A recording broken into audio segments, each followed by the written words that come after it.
Buenas tardes, hermanos, aquí en nuestro programa de preguntas y respuestas desde el Monasterio Inmaculada Madre de la Eucaristía de los Padres Esclavos de la Eucaristía y de María Virgen en el barrio Campo Alegre de Atillo.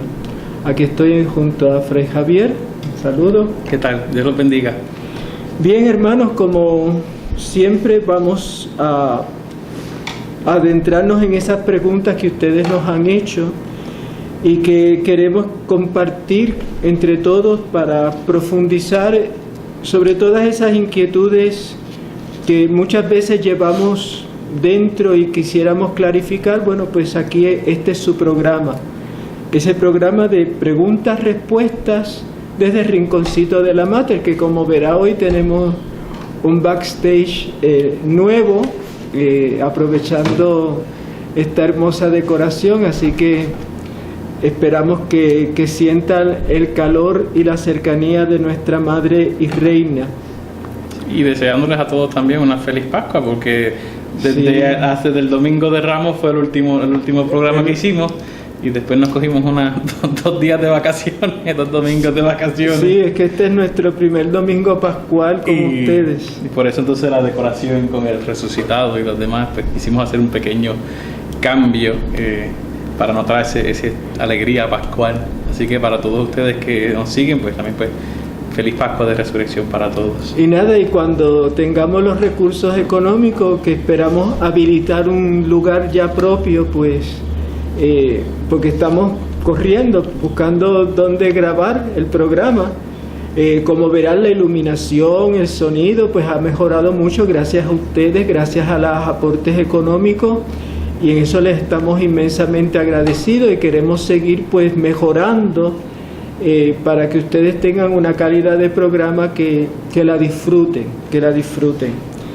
Bien, como todos los programas, siempre comenzamos iluminando nuestra reflexión, acercándonos a la palabra de Dios.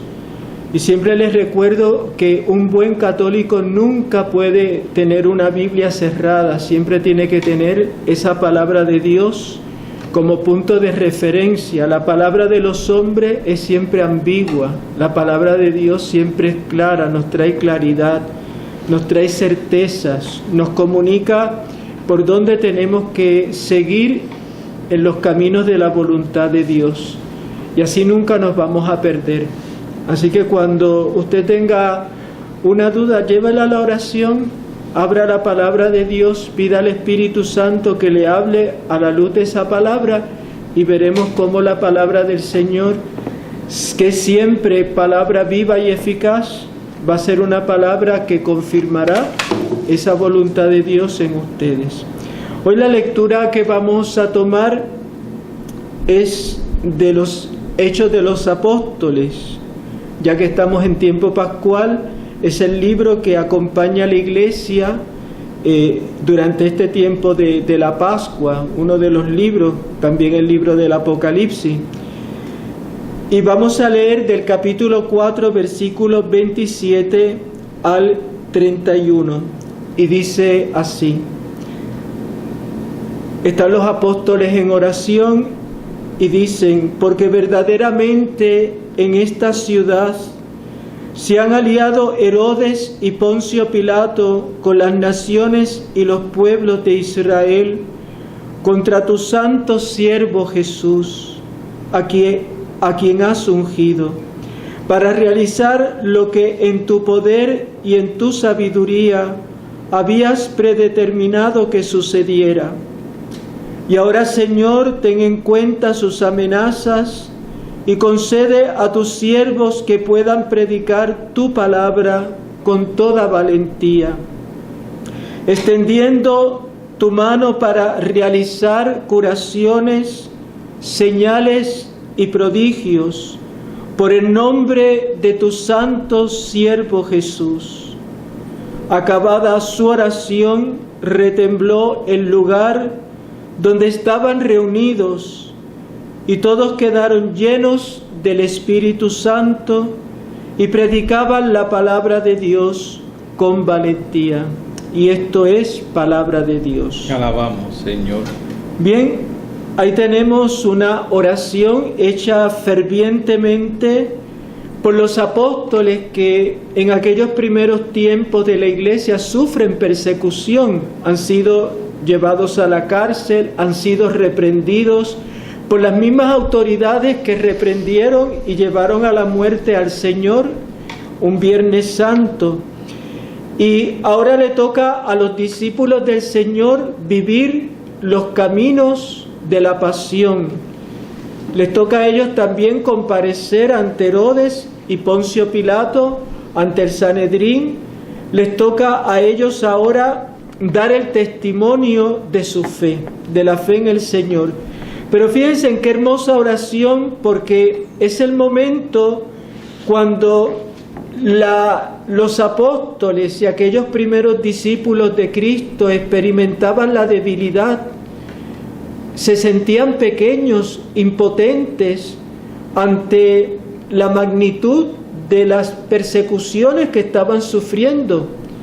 Pero ellos mantienen la línea que les fue trazada por el Señor: prediquen, conviertan, hagan discípulos. Ellos no se van a detener. Una iglesia que no evangeliza y que hace discípulos no es la iglesia de Jesús. Por mucho que nos puedan decir que bueno evangelizar pero sin hacer discípulos, eso es una media verdad. Porque toda verdadera evangelización mira a que otros alcancen la salvación de Dios. Y aquí es cuando en esa oración profunda ellos recuerdan algo que Jesús resucitado les había dicho, y era que él iba a certificar esa predicación con unos signos, y por eso ellos piden que el Señor extienda su mano. ¿Para qué? Para realizar curaciones, señales y prodigios. Y hay aquí algo específico: por el santo nombre de Jesús. Por eso la Iglesia siempre ha guardado esa fórmula cristológica: por Jesucristo nuestro Señor. Cada vez que oramos a nivel de iglesia, en la liturgia o en cualquier actividad que se reúnan cristianos que tengan conciencia de lo que están haciendo, todo eso lo tenemos que hacer en el nombre de Jesús. Y el nombre no es necesariamente decir Jesús, sino que hay una manera de decir Jesús, y es en el poder del Espíritu Santo.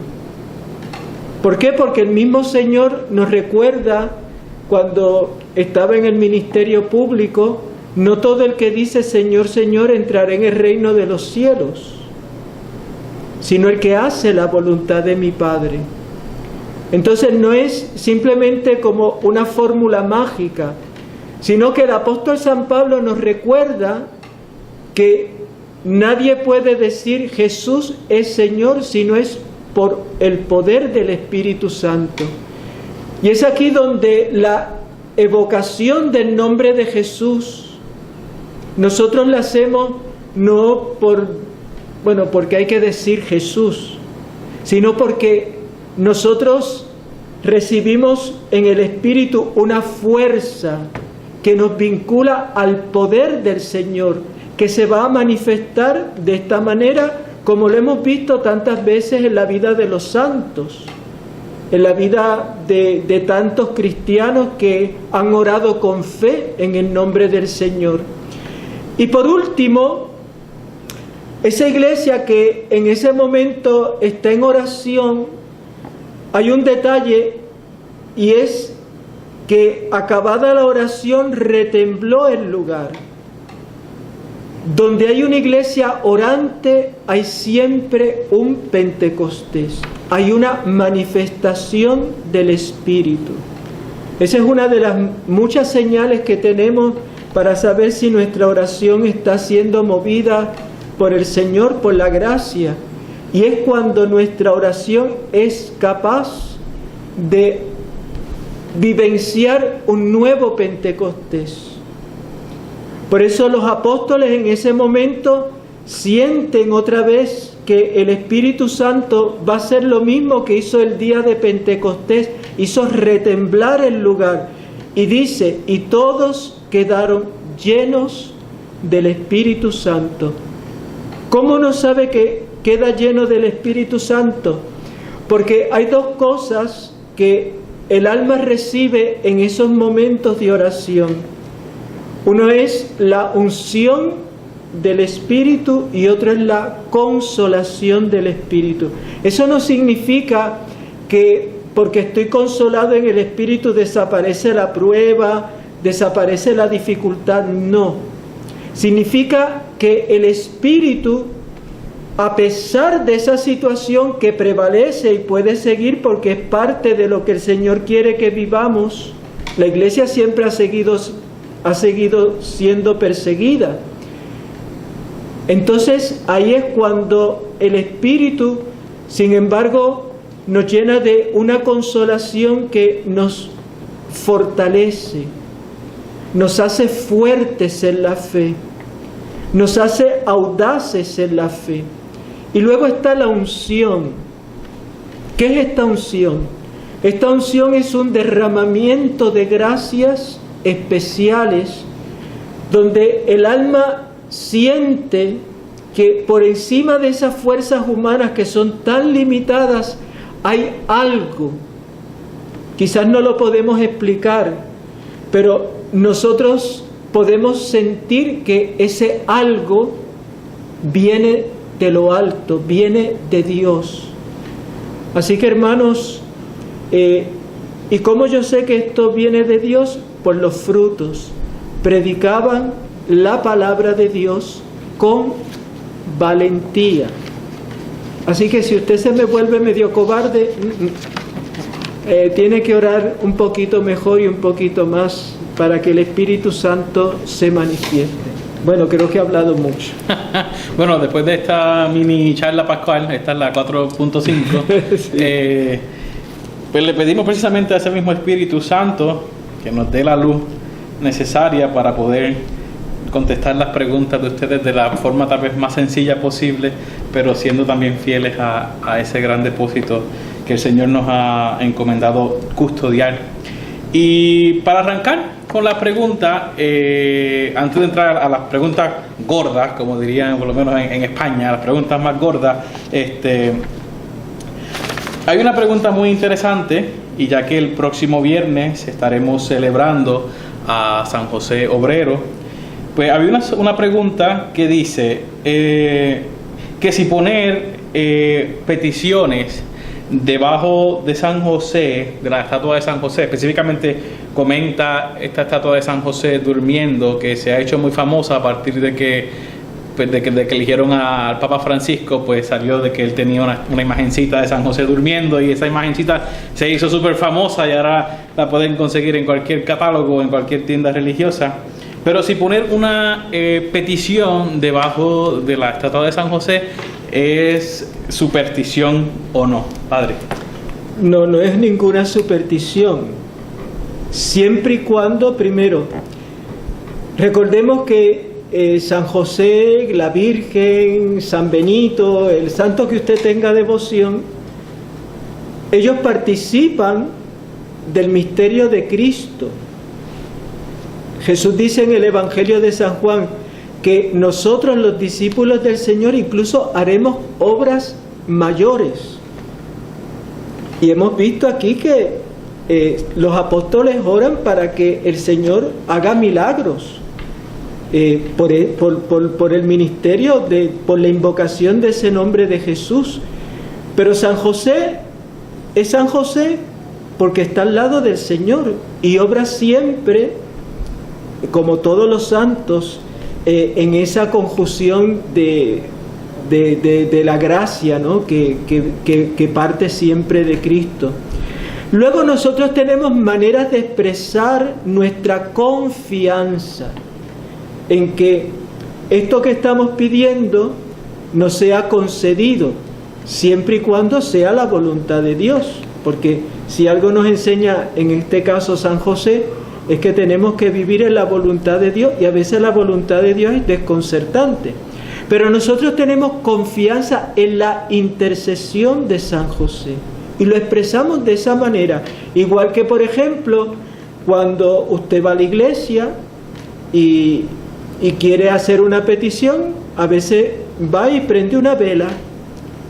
Esa vela es símbolo de todo lo que usted quiere expresar, y a veces pues se nos agotan las palabras, pero yo quiero expresar que yo confío, y mira, esa velita es un memorial, un recuerdo de que mi oración la he puesto delante del Señor, o delante de la Virgen, o delante en este caso de San José, y que yo tengo la confianza de que si es la voluntad de Dios, poder alcanzar esta petición. Así que no es una superstición. Superstición es cuando yo no tengo fe y simplemente hago un acto, bueno, como mágico. O sea, yo le pongo esto a San José y me lo va a dar, pero me lo tiene que dar. No, aquí no se trata que me lo tiene que dar. Estamos confiando una súplica, que es una cosa muy distinta. Sí, y también añadiendo un poco sobre la devoción de San José, cómo la Iglesia hasta cierto punto poco a poco ha ido redescubriendo a lo largo de su historia el papel tan importante que tuvo San José. Yo creo que sobre todo en los últimos años, las últimas décadas, incluso que se fue añadiendo a la misa en la plegaria eucarística, primero con Juan 23, que lo añadió al canon romano, luego el Papa Francisco en años recientes lo añadió a todas las demás plegarias, conociendo precisamente, y es que es patrono de la Iglesia Universal, entonces es el custodio de la Iglesia, así como el Señor le encomendó la custodia de su Hijo, nuestro Señor Jesucristo, pues así también vela por toda la Iglesia, que es el cuerpo del Señor. Y los papas y todos nos han ido inculcando en esta devoción. Los santos, Santa Teresa tenía una gran devoción a San José. Decía que todo lo que le pedía el día de la fiesta, San José se lo concedía. Así que aprovechen que el viernes es la segunda fiesta de San José. Ya tuvimos el 19 de marzo la solemnidad, que fue la de San José, pero celebrado como el esposo de la bienaventurada Virgen María. Y ahora pues nos toca contemplar a San José en su papel de trabajador, en su papel de obrero. Y cómo también Dios, a través del ejemplo de San José, nos demuestra cómo el trabajo también santifica y es querido por Dios. Y dando un paso más también, en los últimos años han salido incluso corrientes de espiritualidad sobre la paternidad. Puedo pensar específicamente en Estados Unidos, surgió un grupo que se llama The Fathers of St. Joseph, que son los padres de San José, cuya precisamente su misión es crear como un grupo o un instituto para ayudar a los padres de familia a redescubrir su vocación en el mundo, su vocación dentro de la familia, como esencial en la familia. El padre no es un apéndice ni es alguien que sencillamente provee, sino es fundamental a la hora según el plan que Dios tenía, es fundamental en la familia. Y San José puede ser de mucho beneficio para la figura de San José, es un ejemplo y de mucho beneficio para todos aquellos que son padres y quieren adentrarse un poquito más, quisieran profundizar en su fe. Pues yo les animo también a acercarse a San José y aprender de él.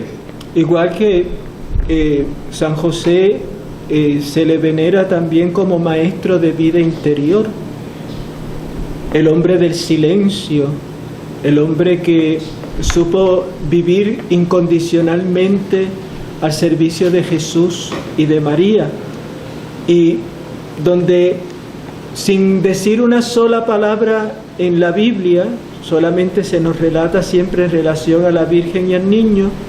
Sin embargo, eso ha hecho reencontrarnos que la vida espiritual no necesariamente tiene que ser una vida de muchas cosas, muchas actividades, no, podemos llevar una profunda vida interior desde el silencio, desde el trabajo humilde, santificado todos los días, como lo hizo San José, y además patrón de la buena muerte.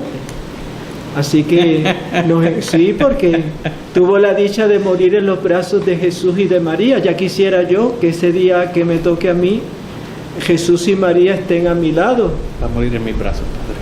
Bueno, vamos a ver dónde nos toca. Nadie lo sabe. Ni el día ni la hora. Hay que estar preparados siempre. Bueno, ahora sí, ahora vamos a ponernos un poquito más serio y vamos a adentrarnos a las preguntas de hoy, que en general podríamos englobarlas en el tema de moral fundamental. Por lo menos en el seminario se estudia dentro de esa materia de moral.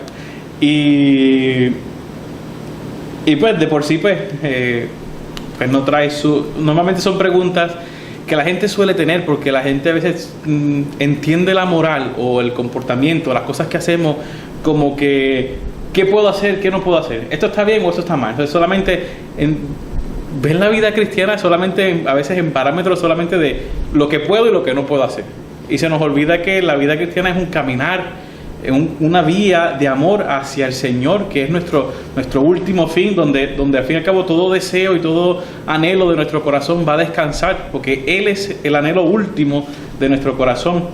No solamente, sí, las normas son importantes, ¿verdad? Nos ayudan en el caminar, pero mantener la mirada siempre fija de que el caminar cristiano es un camino en el amor, hacia el amor.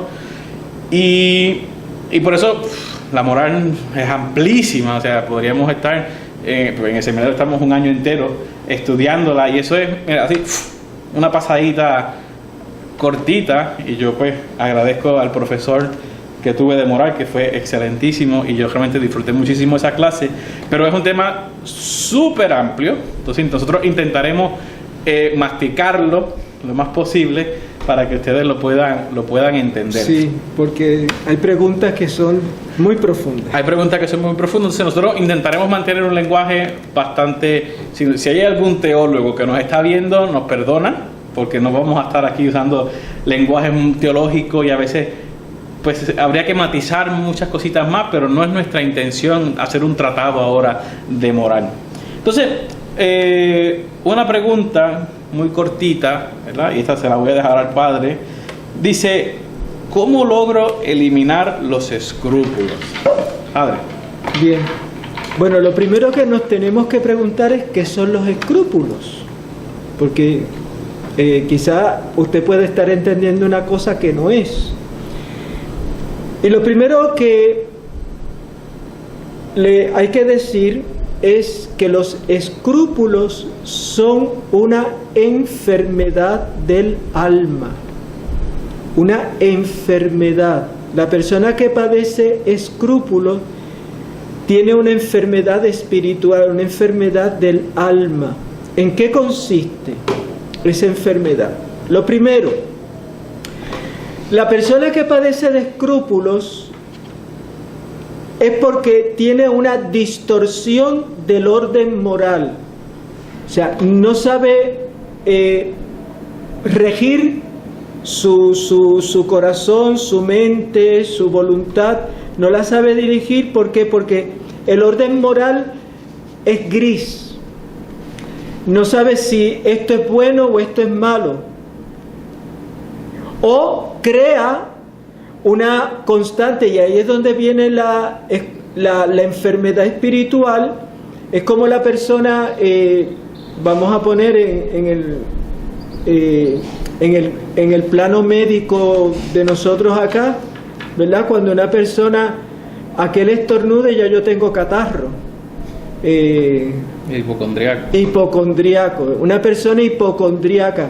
Pues los escrúpulos para la vida espiritual viene siendo una hipocondria, ¿verdad? Porque yo me sugestiono, porque como no tengo claro el orden moral, me sugestiono de que, ay, ¿es pecado? No es pecado. Y entonces estamos ahí en una lucha, pequé, no pequé. Y entonces, ¿por qué? Porque es la hipocondria, o sea, es la distorsión. No tienes nada, no has pecado, porque objetivamente no hay ninguna falta moral que hayas cometido, pero la persona es tan está tan enferma espiritualmente que todo lo mira bajo ese prisma y todo lo ve como si fuera pecado. Por eso empieza una cosa que es la duda, la inseguridad sobre la bondad o licitud de una acción. Ay, habré dicho, pero será... Y son personas encogidas constantemente en su espíritu. Se centran en cositas que la magnifican. Imagínese que usted esté viendo una hormiga y diga que es un elefante. Eso es escrúpulo. Porque una hormiga es una hormiga. Yo no lo tengo que no le quiero restar importancia. Yo tengo que ver todo en proporción. Si es una hormiga, no puedo decir que es un elefante. Y hay personas que están tan enfermas por los escrúpulos, porque tienen esta distorsión del orden moral, que no saben distinguir entre una hormiga y un elefante. Y mira qué fácil distinguirlo. Cuando yo tengo claro que esto es chiquitito, es una hormiga, y esto grande es un elefante, que esto chiquito no es un pecado, que esto grande es un pecado. ¿Por qué? Porque me aparté de la voluntad de Dios, lo que fuera. Lo que quiere decir que tenemos también, la persona escrupulosa crea una imagen distorsionada de Dios y de sí mismo. De Dios porque estamos pensando constantemente en que nos vamos a condenar. Porque claro, como todo es pecado, todo lo convertimos en pecado. La persona escrupulosa, entonces se ve en el infierno. Esa persona no hay quien la salve porque se ha obsesionado de tal forma, y esto es lo que le crea la enfermedad espiritual, que entonces, que me voy al infierno, que Dios me va a castigar. No es capaz de mirar a Dios como Padre. No es capaz de mirar a Dios como amor. No es capaz de mirar la justicia de Dios en su misericordia. No es capaz de ver esa unión de misericordia y de justicia. Porque la primera justicia que Dios tiene con nosotros es darnos su misericordia, porque sabe que somos limitados. Entonces, tenemos una distorsión de nosotros mismos. ¿Por qué? Porque en vez de actuar, como dice San Pablo, en la libertad de los hijos de Dios, actuando por amor y haciendo las cosas por amor, somos remeros de galera, somos esclavos de galera, nos atamos a unas cadenas de pecado que no existen, o por lo menos no como yo me lo estoy imaginando. Y eso entonces nos hace que sucumbir ante el miedo. Nos llenamos de miedo. Una persona escrupulosa es una persona que siempre tiene miedo. El miedo al infierno, el miedo que me voy a condenar, el miedo de que si miré aquello y lo miré y será, y lo miré y cómo lo miré. Entonces vamos creando esa serie de distorsiones, que es como los niños que siempre están viendo en los cuartos fantasmas, pero cuando uno prende la luz no hay nada. ¿Por qué? Porque solamente están en la imaginación del niño. Ve una sombra que tiene toda una explicación natural, pero él la magnifica. ¿Por qué? Porque está distorsionada la realidad en su mente. Pues igualmente pasa en la persona escrupulosa. Ahora, ¿cuáles son los remedios? Primero, como enfermedad, esto necesita un tratamiento, y el tratamiento es largo. ¿Por qué? Porque muchas veces la persona ha echado raíces en esa concepción de que todo es pecado, entonces eso ha echado raíces, y la persona necesita arrancar esas raíces, sacarla y volver a tener un orden moral orgánico. orgánico. Un orden moral me refiero a que sus criterios de bien y de mal estén sanos. No como el escrupuloso, que todo es pecado, todo está malo, todo es negativo. Por eso lo comparo con la hipocondria, ¿verdad? Ay, estoy enfermo. Y tú vas, le tocas, no tienes fiebre, le hacen análisis, todo está bien, no le encuentran nada. ¿Por qué? Porque es hipocondria. Hay una distorsión, simplemente porque de un estornudo ya tiene el COVID-19. Por poner un ejemplo que muy actual. Entonces, el remedio es, sí, se puede sanar, sí, con la gracia de Dios es posible sanar. Pero la persona tiene primero que formar bien su conciencia. Porque la persona escrupulosa es que tiene una conciencia no rectamente formada.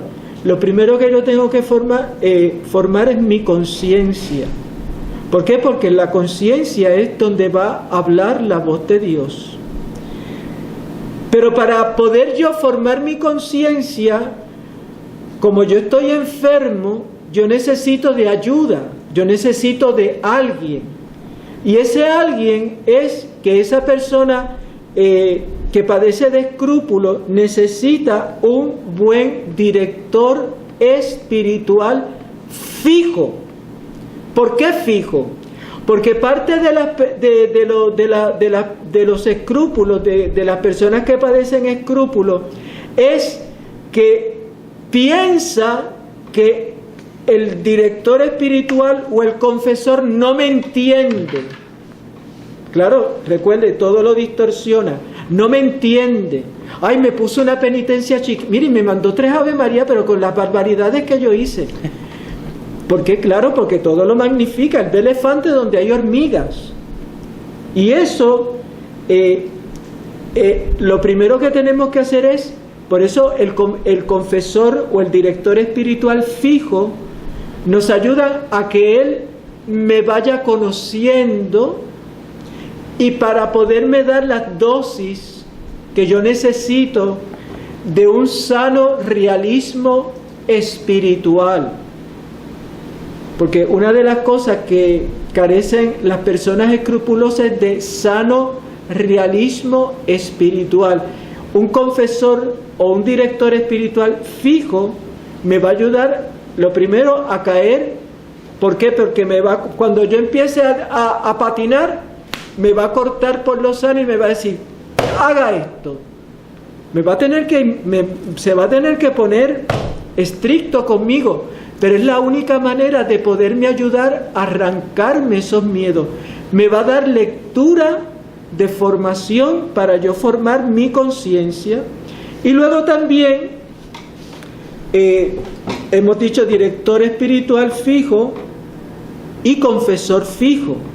Porque estas personas también, a la hora de confesarse, empiezan a jugar con los confesores. Ay, ¿qué va a pensar? Esto, no me entiende. Me voy a confesar con el otro. Y hay veces, y hay personas que salen de confesarse, como tienen escrúpulos, no quedan tranquilos, serenos en la confesión, y vuelven a otro confesor, le dicen los mismos pecados y se inventan 10 más. Entonces el confesor fijo, como el director espiritual fijo, me van a ayudar a que ellos me puedan conocer y me puedan ayudar, porque están tratando con una enfermedad espiritual que es, no imposible, pero bien difícil de erradicar. Hay que sanar muchas cosas, hay que ver cuáles son las raíces que me han llevado a esos escrúpulos. Para consuelo de personas escrupulosas que me puedan estar escuchando, hay santos que han pasado por esto, así que usted no se sienta que es una Coca-Cola en el desierto. Hay santos que han pasado por esto. Por ejemplo, periodos de escrúpulos. Pongo uno de ellos, San Francisco de Sales, pasó una época de escrúpulos. Y otros muchos santos que también pasaron, San Alfonso María de Ligorio era un gran moralista. Y otros muchos santos pasaron por esta etapa de escrúpulos. Como también en la vida espiritual, Dios puede permitir en su pedagogía que nosotros pasemos un periodo de escrúpulos para dar el salto a la confianza y a redescubrir la figura de Dios como Padre. Ahí tenemos el caso, por ejemplo, de Santa Teresita de Lisieux. Ella padeció durante su adolescencia una etapa de escrúpulos, pero después Santa Teresita, superada por una gracia que alcanzó de la Virgen, ella entonces se lanzó a la confianza y al amor hacia un Padre. Y se nota la diferencia de aquella primera Teresita adolescente con aquella maraña mental que tenía de escrúpulos, y cómo después de esa sanación espiritual fue un alma que se lanzó a los brazos amorosos del Dios de la misericordia. Eso es la verdadera sanación de esta enfermedad espiritual. Entonces, tenía una pregunta, porque mientras usted iba diciendo, iba poniendo los ejemplos, algunos incluso parecían graciosos, ¿no? Nosotros, gracias a Dios, yo no padezco de escrúpulos, y cuando lo comparaba pues con los hipocondriacos y eso, y las cosas y se inventan, parecía gracioso, pero quiero suponer que estas personas sufren mucho, ¿no? Las personas, por eso es que necesitan... o sea, que no, para ellos no es fácil. No, para ellos no es fácil. Ellos sufren mucho. La persona escrupulosa sufre porque, claro, es una persona que quiere amar a Dios, quiere hacer las cosas bien, pero como su conocimiento, ¿verdad?, su orden moral está distorsionado, es gris, no sabe dónde está la luz, dónde está la oscuridad, dónde es lo bueno y dónde es lo malo, la persona sufre.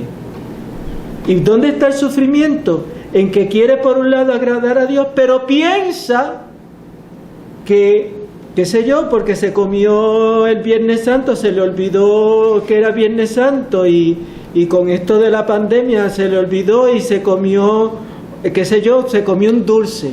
Vamos a poner un dulce. ¡Oh! ¡Ay, me comí un dulce! ¡Ay, pequé! Mire, señor, usted no ha pecado. Usted simplemente se le olvidó y se comió un dulce. Cuando se acordó ya era tarde. Pero esta persona, nosotros, el que tiene un orden moral sano, sabe que eso no es un pecado, ni tampoco fue un acto de desamor a Dios. Simplemente fue un olvido. Olvido es olvido. La persona escrupulosa se pone, ¡ay, Viernes Santo! ¡Ay! Y me comí un bombón. Mire, yo en penitencia a esa persona le digo, pues cómete otro. ¡Ay! Se lo digo porque a mí me ha pasado atender personas escrupulosas. ¿Para qué? Para que la persona caiga en cuenta que no hizo. Que no, que la hormiga no es el elefante. Ese es un ejemplo que quizás ustedes pueden entender, no sé si... Sí. Y luego la otra pregunta que quería que comentaran, aunque sea brevemente para no extendernos más en la pregunta, pero para que también tengamos un poco más amplio el panorama, ¿verdad? Por un lado tenemos el escrúpulo, ¿cuál sería el otro lado igualmente vicioso pero opuesto? Bueno, es la laxitud. Aquí nada es pecado, aquí todo es bueno. Aquí me como el jamón, el de esto el Viernes Santo, porque total, Dios es amor, Dios me ama, viva la pepa. O sea, ¿ven? No hay un recto orden moral. Así como distorsiona la realidad de esta manera, el otro es que se toma una libertad que no es la libertad de los hijos de Dios, es la libertad el libertinaje, y eso no es libertad. ¿Por qué? Porque entonces hacer lo que a mí me da la gana. Y nosotros no venimos a hacer lo que nos da la gana, venimos a hacer lo que al Señor le agrada, que es donde está el verdadero centro, y es lo que nos mantiene en ese equilibrio espiritual. Que si he pecado, por poner un ejemplo, no tengo que hacer ni como el escrupuloso de que, ay, me voy a condenar, pero tampoco hacer como el laxo que dice, total, ¿qué más da? Si Dios me va a perdonar. Eso es temeridad. Eso es temeridad. ¿Qué es lo justo? Si he pecado, arrepentimiento. Si tengo la oportunidad de irme a confesar inmediatamente porque es un pecado grave, pues me voy al confesor, lo confieso como es, no le pongo añadido. Hay gente que le pone tantos añadidos a los pecados que le ponen tanto lazo que el confesor ni sabe cuál es el pecado. No, usted simplemente dice, mire, Padre, hice esto, y lo deja como esté en la presencia de Dios, pero eso sí, diciéndolo pues en la materia que fue. Entonces, habiendo escuchado ya lo de los escrúpulos, vamos a una pregunta que yo cuando la leí, cuando me la enviaron, lo primero que me saqué fue una carcajada, no lo puedo negar, y se lo hice saber a la persona y me dijo, pero no se ría. Yo, ¿por qué quieres? Si es que me dio risa. Y esta es la pregunta, y la voy a leer tal cual. Dice: siempre he tenido esta duda. Como buena puertorriqueña, cuando estoy guiando y me topo con un chofer que me saca el monstruo, digo alguna mala palabra, pero rápido me arrepiento y le pido perdón a Dios. El hecho que me arrepienta en el momento y pida perdón mitiga mi pecado. Entonces, pues yo me reí como buena puertorriqueña, ¿verdad? Pues todos sabemos los que somos puertorriqueños, sabemos a lo que se refiere. Y esta pregunta, aunque parece sencilla, para poder explicarla bien, tardaríamos aquí un buen rato. Y yo intentaré simplificarlo, y ahora lo simplificaré más porque sé que estamos llegando cerca a la hora.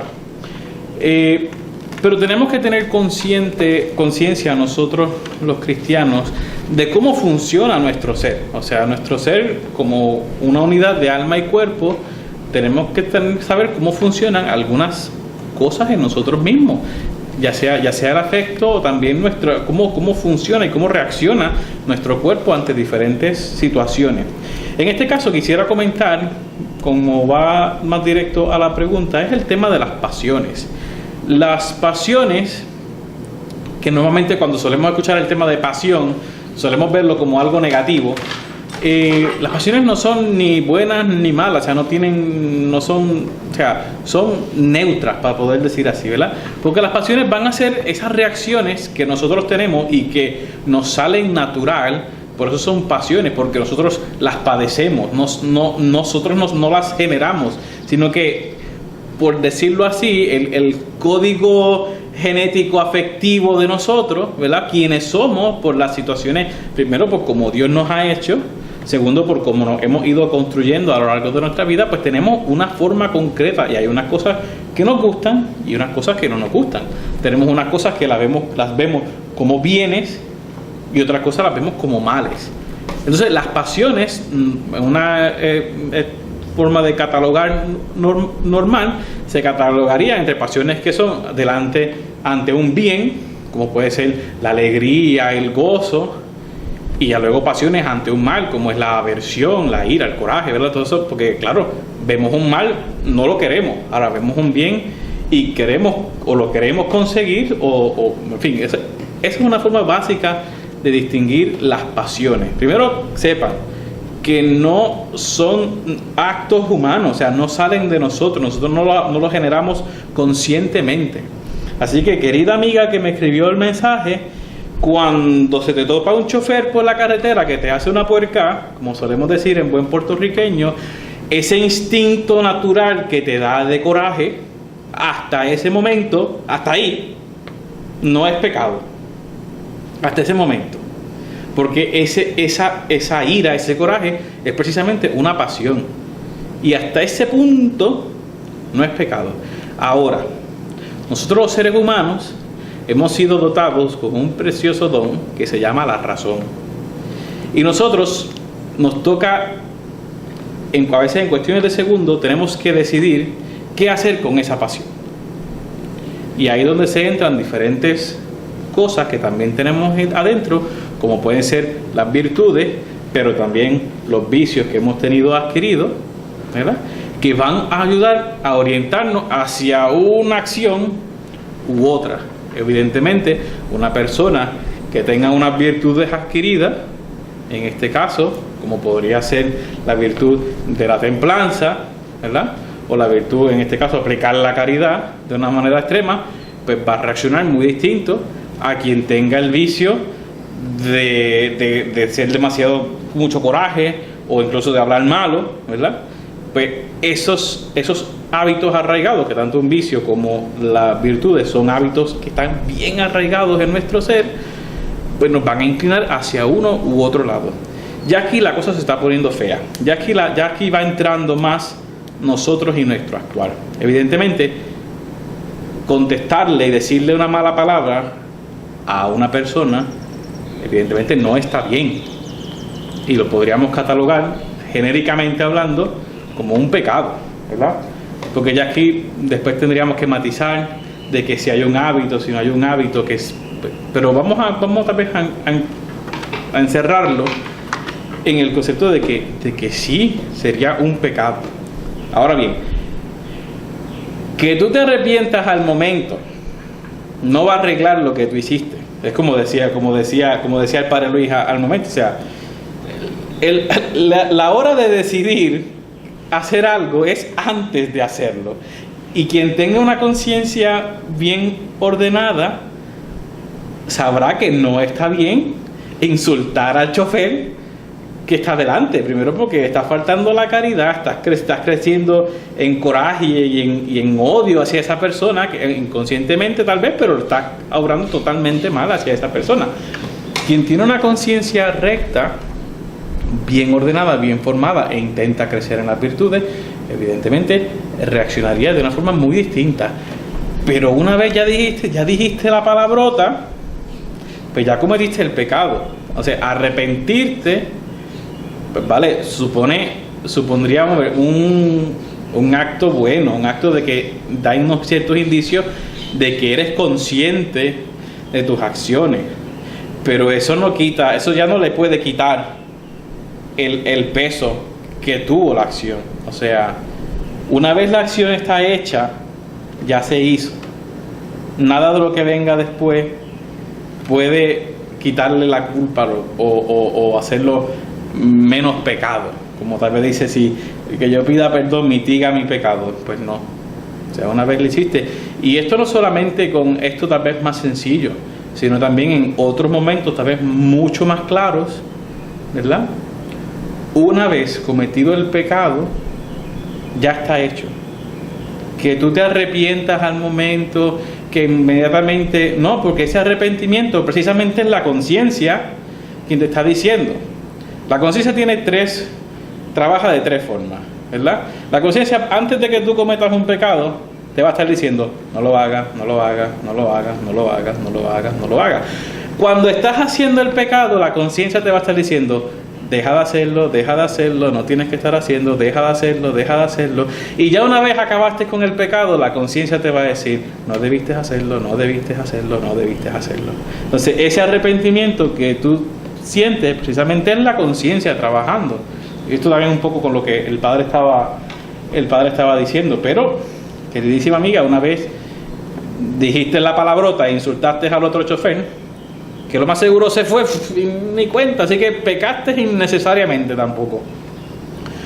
Pues no mitiga el pecado, pero también hay que tener mucho, yo sé que te quiere decir algo, hay que tener mucho cuidado, porque por tonterías como esa perdemos la gracia, se nos va la gracia por tontería, porque realmente no malinterpreten, que ningún pecado vale la pena, o sea, ningún pecado vale la pena, pero a veces estas tonterías de la vida diaria, estos pequeños corajes, se nos ponen delante y nos roban la gracia tan fácilmente, y lo más triste es que a veces ni siquiera nos damos cuenta.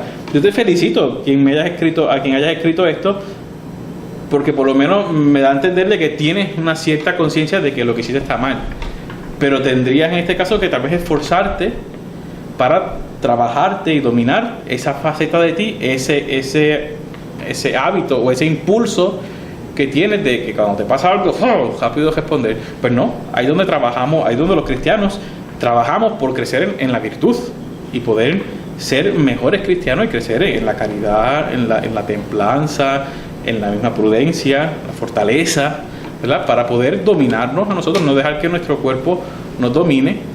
Pero primero lo que sí me interesa que sepan es que esas reacciones que le hemos llamado pasiones, las vamos a tener, son normales, forman parte de nuestro ser, de cómo Dios nos ha querido. Y evidentemente, tal vez el Padre le enfogona en algunas cosas que a mí no me reaccionan igual, o viceversa, o al Padre tal vez le alegren unas cosas, o a mí me alegren unas cosas que al Padre pues no le da. Eso depende de cada una de las personas, y eso por eso que pues habría que ver cada uno de los casos, pero estamos analizando este caso concreto. Bien, no solamente dos cositas. La primera es nunca usar de excusa, yo soy así, yo soy puertorriqueño, yo soy así. Sí, porque lo pueden decir los mexicanos, lo pueden decir los Estados Unidos, lo pueden decir los españoles. Yo soy así, a mí no me cambia nadie. Cuando tú dices yo soy así, ya tú tienes un pacto para no cambiar en tu vida. ¿Por qué? Porque los demás te tienen que digerir con la bilis que eres. Yo soy así. Y a mí, o si no, pues porque yo no voy a cambiar. Eso segundo es falso. O sea, podemos cambiar porque ahí es donde entra la acción de la gracia, que es para otro día vamos a hablar de eso. Ahí entran las virtudes teologales y morales, y ahí entran los dones del Espíritu Santo, ese organismo espiritual que ha sido dado a nosotros. Pues no es de adorno, o sea, podemos cambiar. Luego, pedagógicamente, hay maneras de, por ejemplo, si yo veo que soy reincidente en esos arranques que no puedo controlar, pues mira, ahí tenemos, por ejemplo, en Schoenstatt tenemos lo que se llama el examen particular. ¿De qué? De la pasión dominante. A mí, por ejemplo, tengo la debilidad de que soy muy corajiento. Yo no puedo decir, pues que yo soy así, pues que me acepten con mis corajes. No. Entonces, hay una cosa que se llama examen particular. ¿Particular de qué? El que mucho abarca, poco aprieta. Dice el refrán. Bueno, pues busco, ¿qué es mi pasión dominante? Que soy corajiento. Bueno, pues hago todos los días examen sobre ese punto. Sobre ese punto yo voy a hacer examen. ¿Cómo he logrado controlar? ¿Cómo lo he sobrellevado durante el día? Si me costó, si no me costó. ¿Por qué? Porque eso me va a ayudar a ejercitarme la virtud contraria, ¿verdad?, de la ira. Bueno, pues me va a ayudar a mí a ejercitar y a poner a cambio de eso. Por ejemplo, si tú y esto le digo, y esto lo han hecho los santos, miren, como decía Fray, por ejemplo, pongo el caso de San Ignacio de Loyola o un San Francisco de Sales. San Francisco de Sales era un hombre que tenía su carácter natural, pero es conocido como el dulce Francisco de Sales. Llegó a ser obispo, imagínense, con ese carácter, con los problemas que tiene un obispo. Si él no hubiera tenido ese control de sus pasiones, estuviera todo el día tirando y pataleando y bueno, ¿qué no haría? Cuando fueron a hacer el proceso de canonización, se ve que alguien que sabía de que él tenía un carácter fuerte, pero ¿cómo lo había nomado? Le dio con virar debajo del escritorio y encontró allí pegadas las uñas y raspado. Porque muchas veces tuvo que hincar las uñas ahí para no tener una reacción violenta, para poner por encima de ese acto violento un acto de mansedumbre, tomar control de su carácter. Eso no solamente lo hacemos porque queremos, esto es una gracia que tenemos que cultivar, pedir a Dios, y así es. Como pedagógicamente yo puedo, por ejemplo, ir cambiando, modelando mi carácter. Así que se puede. La próxima vez que alguien te haga la puerca en la carretera, tú dices, Dios te ama, Dios te ama. Y tú verás que en vez de la palabrota, cada vez te van a salir actos de amor a Dios. ¿Por qué? Porque no es porque no sientas el coraje, es que cambias la manera de tú responder a eso que estás, ¿verdad? Y tomas control, que es lo que pasa muchas veces en los matrimonios. Los matrimonios, los divorcios no son por cosas grandes. En la mayoría de los casos no son por cosas grandes, es porque las personas no se trabajan. Igual que en la vida de comunidad. O sea, que no piensen que esto es solo los matrimonios. Aquí, cada uno de nosotros es un carácter distinto. Cada uno, decía un sacerdote, cada uno es cada uno y tiene sus caunadas. O sea, cada uno es cada uno y tiene su manera de ser. Pero porque yo tenga mi manera de ser, no quiere decir que yo que estoy en una convivencia con otros, o sea, yo tengo que poner una primacía. ¿Cuál es? El amor. El amor. Entonces, ¿por qué? Porque yo estoy constantemente mirando a Cristo. Bueno, pues sí, me da mucha pena porque este tema de moral, que a mí de por sí me gusta muchísimo, pues tuvimos que aquí apretujarlo ahí como pudimos en 2 preguntitas, nada, pero amenazamos con tocar otros temas precisamente sobre estos de moral, porque suelen ser muy prácticos, aunque hay mucha teoría de fondo, pero a la hora también suele tener muchos ejemplos prácticos, y es un tema muy que yo sé que a la gente necesita escucharlo. Pero con esto pues vamos a dar terminado por el programa de hoy, y este domingo. A terminar con una oración precisamente escrita por el padre Kentenny, fundador de Schoenstatt. Nuestro padre José Kentenny nos dice en la oración: por manos de mi madre, recibe, Señor, la donación total de mi libertad soberana. Toma mi memoria, los sentidos, la inteligencia. Recíbelo todo como signo de amor. Toma el corazón entero y toda la voluntad, y de este modo se sacie en mí el auténtico amor. Para mi mayor felicidad, cuando tú me has dado, sin ninguna reserva te lo devuelvo. Pues nada.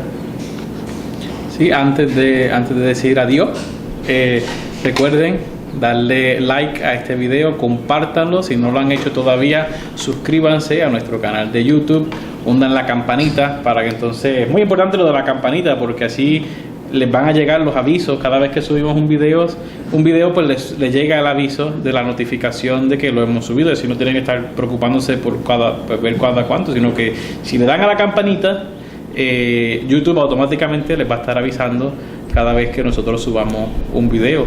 También pues si los que nos siguen por Facebook pues también sigan compartiendo nuestra página y nuestro canal para que muchas otras almas puedan beneficiarse de este pobre trabajo que intentamos hacer aquí. No, y también miren, preparándome para esto, algo me dijo: cuando haya 5,000 likes, 5,000, vamos a hacer una rifita aquí con todos los que vamos a hacer una pregunta y los que participen vamos a hacer un regalito.